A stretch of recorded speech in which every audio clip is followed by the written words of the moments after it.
So now we're going to move into those presentations, starting with non-native plants, which will be delivered by Paul Staker, a man who truly needs no introduction. But for those of you who don't know him, he's been a steward with us since 2010, and he's really been a driving force within the Conservancy, even serving as our interim executive director for 9 months and serving on our board of directors.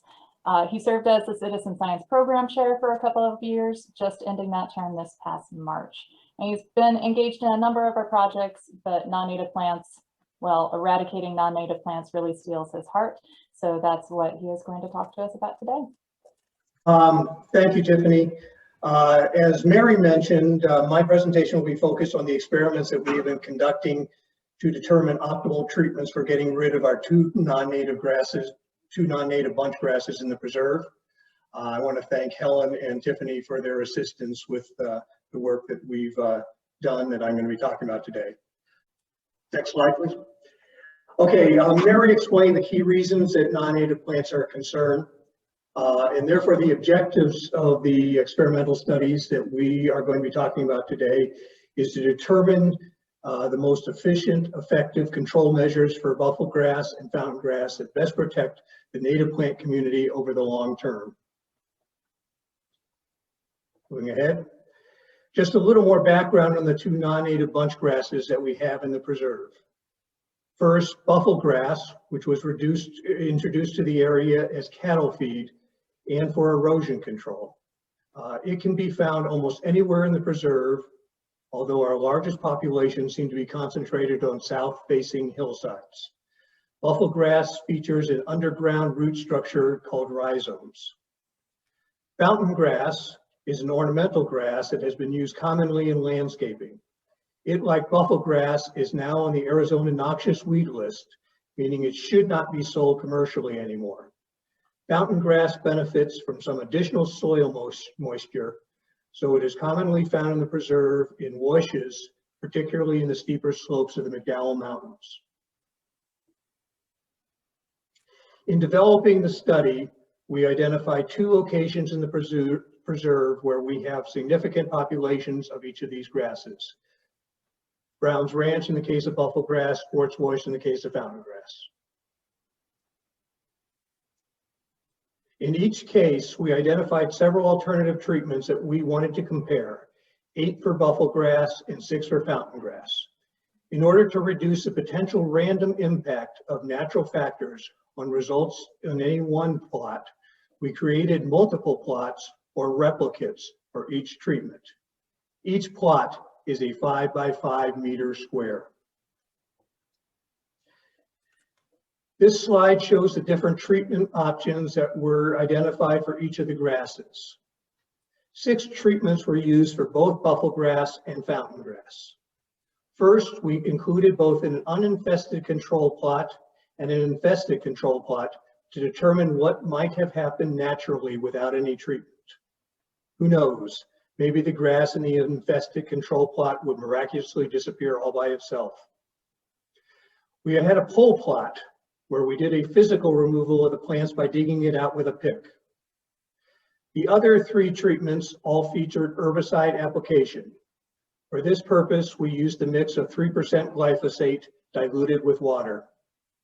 We included a cut and herbicide plot where we first cut the grass down to its base with a weed whacker, waiting for the base to begin to green up again, and then applied herbicide. One rationale for this treatment was that the herbicide might be more effective if it could penetrate more easily to the root system of the plant. And we had read that the effort required by the grass to produce new shoots might make the herbicide more effective. And finally, we had 2 treatment alternatives where we relied exclusively on herbicide, either applying it once per year or alternatively twice per year after both the summer and winter rains. For buffle grass, we added 2 more treatments since our background literature review suggested it might be more difficult to eliminate the fountain grass than fountain grass. We added a pole and herbicide treatment where we would go back and spray any new growth that appeared after we had first pulled out the main plant. And we added a 3rd herbicide-only treatment where we would spray 3 or more times per year, basically trying to spray it every time it greened up. This slide provides a quick visual of the three main treatment techniques: pulling using picks, cutting using a weed whacker, and spraying herbicide. The study focused on 4 key parameters: effectiveness in eliminating the non-native and reducing any regrowth, the cost of the treatment, the time to complete the treatment, and the effect on the native plant community. For purposes of this presentation, I will combine the cost and time elements since they are closely correlated.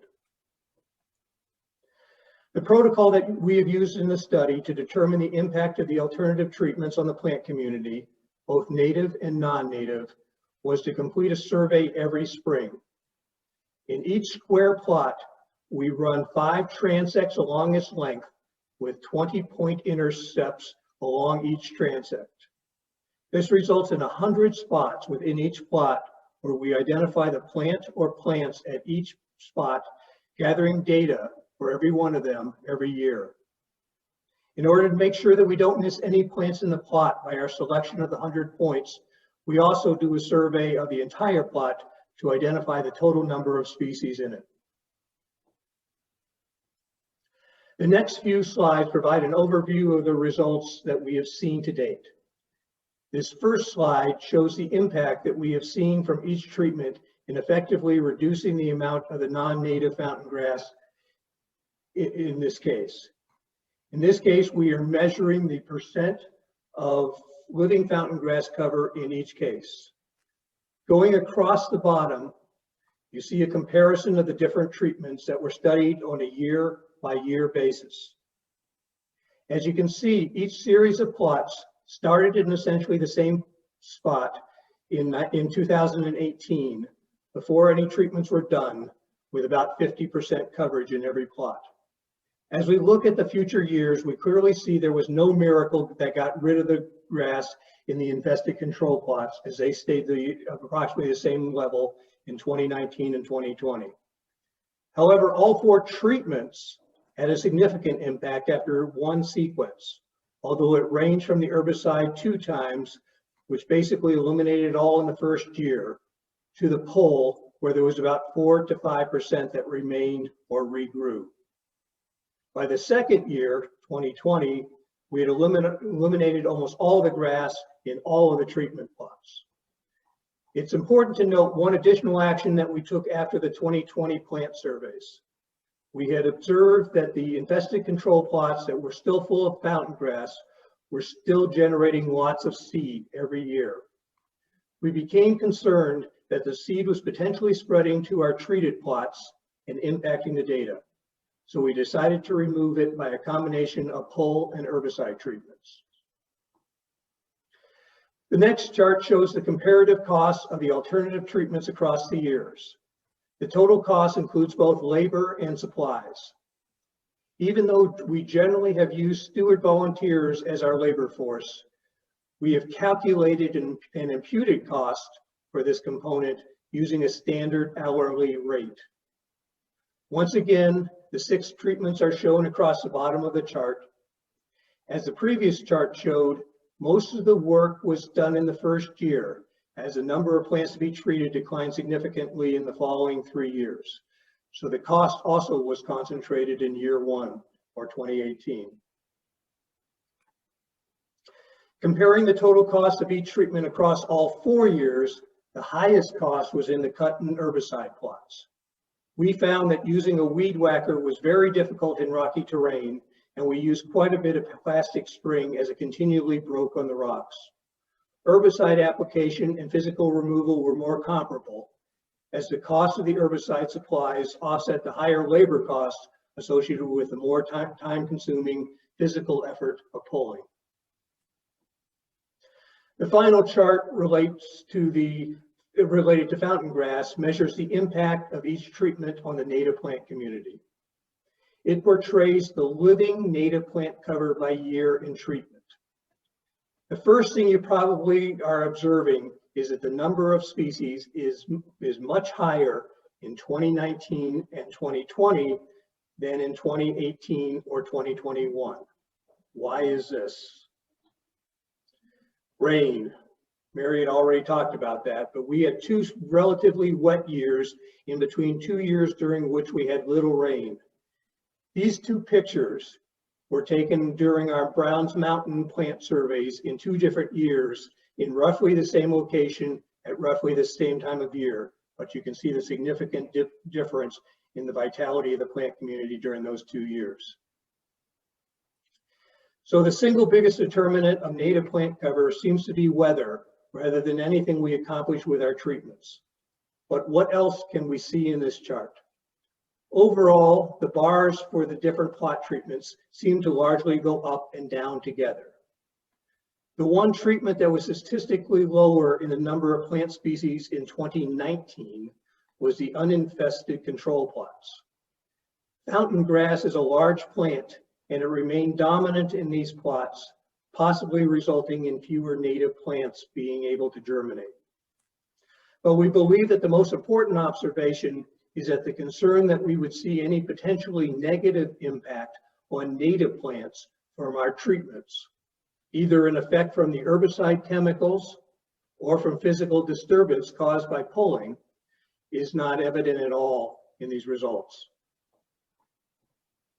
Now let's look at the results from our treatments on buffalo grass with a focus on the differences from our fountain grass results. The effectiveness chart looks significantly different. If you remember the fountain grass results, we reduced the amount of fountain grass by over 90% with all treatments after 1 year and almost completely after 2 years. On the other hand, this chart shows that there was still a significant amount of buffalo grass after the first application of many of the treatments, and still some left after 2 years. Only in 2021 does it appear that we've been fairly successful in all cases, and we have some concern that the lack of rain may have provided some assistance in that. A comparison of the treatment shows that pulling buffalo grass is the least effective treatment. At best, it will probably take a couple of years to get rid of a large population using pulling. Herbicide is more effective, and the best results come from multiple applications, as 2 times a year seems to be better than the one-time treatments, and 3 or more times is even better. Why is buffalo grass more difficult to eliminate? The best answer is it is likely due to the underground rhizome root structure of this grass, which is difficult to completely remove physically and which requires multiple herbicide applications to fully penetrate. The cost chart shows some interesting results as well, but it's easiest to focus on the 4-year total cost chart. So if we can move to that. Cutting herbicide remains expensive as a result of the weed whacking issues noted previously, but pulling can be almost as expensive over time just because of the time required to physically pull all the plants.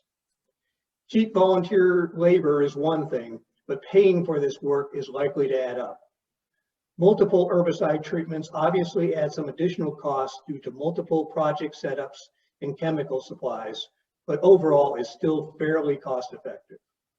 Although I don't have the time to get into too much detail, I'm still on the previous slide, Tiffany. Although I don't have the time to get into too much detail in this presentation, I should note that the cost comparison is more sophisticated than the summary shown here. For small areas with limited buffalo grass populations, our analysis suggests that pulling may actually be less expensive than herbicide application because of the time associated with setting up the herbicide project, including donning personal protective equipment and mixing the chemicals. However, as the size of the effort increases and the time and cost required to set up the project is spread over the increased project scope, herbicide becomes more cost effective. We'll move on to the next one now. The living native plant cover chart again shows that the treatments, including multiple herbicide treatments or extensive physical pulling, did not seem to negatively impact the native population in the buffalo grass environments as well. The lower number of native plants that we saw in the infested control plots for fountain grass is not as evident for buffalo grass, potentially because these are smaller plants, so the crowding out impact is less. On this slide, we've added a breakdown between perennial and annual plants. And it is interesting to note that the weather impact we discussed earlier is largely related to the annuals, which were definitely impacted much more significantly than the perennials by the amount of rain we had each year. We observed almost no annuals at all in the 2 dry years. So what's next with these experimental studies? We have not made a final decision, but we are considering stopping the annual plant surveys in the fountain grass studies.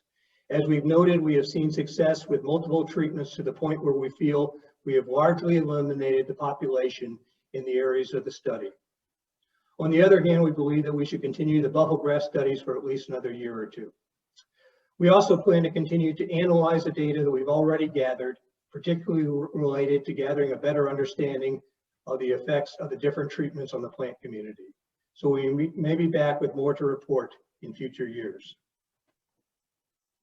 Overall, we believe that we've shown that fountain grass responds well to both herbicide application and physical removal. Buffle grass populations can also be reduced significantly, although its rapid growth from its rhizome root structure slows down the process significantly. This has required repeated treatments, increasing the overall cost associated with the effort. Although I've discussed in detail the measured effects of the treatments on the native plant community, there are other potential ecosystem impacts that may be important that were not part of our study. We know that pulling the plants causes significant ground disturbance, and of course it removes the cover previously provided by the grasses. Herbicide application does not immediately reduce the fire risk, as the grass is left to die in its current location. Fortunately, our studies have indicated that this material does deteriorate over time, and it's possible that the herbicide chemicals may accumulate and have a negative impact on certain animals. One outside study that we've investigated has suggested that this is the case for burrowing owls. Overall, the current consensus is that some form of treatment to control the non-native grasses is necessary to benefit both native plants and animals, but choosing the correct treatment and management practice can minimize effects on the ecosystem. Finally, we want to conclude with a few thoughts about the management implications of our studies and the impact that they have had on our activities in the preserve. We obviously hope that by gaining a better understanding of the options to control the non-native grasses, the better the results of our activities will be. First, we have focused more of our efforts on herbicide application, given its apparent ability to have a more immediate impact on the invasives and the reduction in physical effort required. We now have 6 Conservancy stewards who have received state certification as herbicide applicators, and they are actively involved in projects targeted at the most significant non-native grass populations in the preserve. We still use physical removal at times, but generally on smaller populations or on monitoring areas that have previously been treated chemically, where the logistics may not warrant carrying herbicide supplies and donning the necessary PPE. Speaking of monitoring, the studies have reinforced our understanding that a one-time treatment will generally not be sufficient to eliminate these grasses. It's critical to return to the same location for 1 or more additional treatments to feel confident that the desired result has been achieved. Our goal is to monitor every site where we have performed prior treatments every year until we believe the population is under control. We believe that the knowledge we have gained from both the experimental studies I've discussed today and the actual treatment projects that we have done in the preserve have greatly increased our understanding of optimal management practices for controlling these 2 non-native grasses. We're eager to share our results with other organizations who may benefit from the knowledge that we have gained. Thanks to any of you who have joined us today, who have helped with the effort. Both our plant surveys and our treatment efforts take quite a bit of support, and we couldn't have done it without you. And thanks to all the rest of you for joining us today to learn about the studies. I believe that I probably still have a couple minutes to answer questions.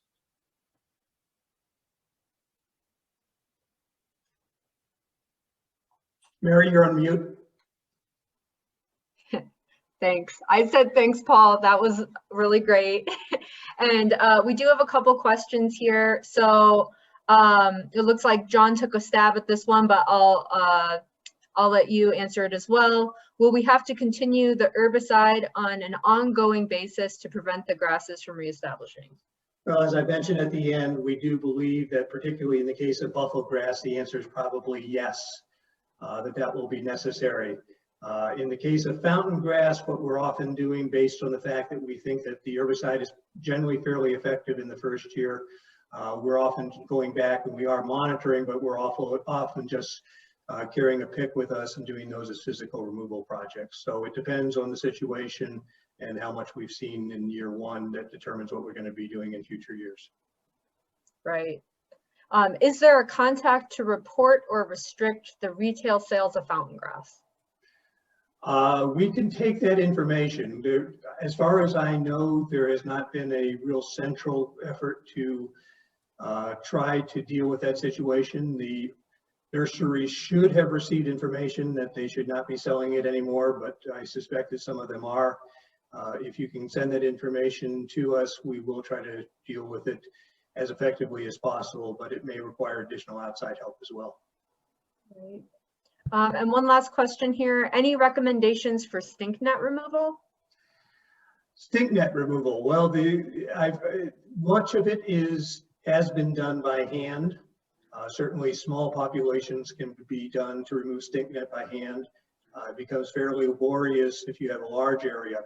We did do some experiments this year, unfortunately, or fortunately, but we didn't have much stink net because we didn't have much rain. So we weren't able to utilize it extensively, but we did do some experiments with herbicide and did determine that it appears to be effective. So we're going to be continuing those efforts more in the future, and we may be able to report more on that as we do more of it. This is Patty. I was wondering, is there still a trade out with, I know our condominium complex down there has some fountain grass. And we did, Patty, we did a project a couple of years ago where we were trying to do a native plant swap. Scottsdale Community College was working with us on that, and they did grow some native grasses that could be substituted for the non-natives. With COVID, we've had to suspend that effort, but it may be something we look at continuing in the future, maybe with some variation from what we did back at that time. okay, thank you. Thank you. There's another question here. What type of herbicide did you try on stink net? I tried glyphosate Roundup, but usually with some type of additive. It has a little harder shell to it.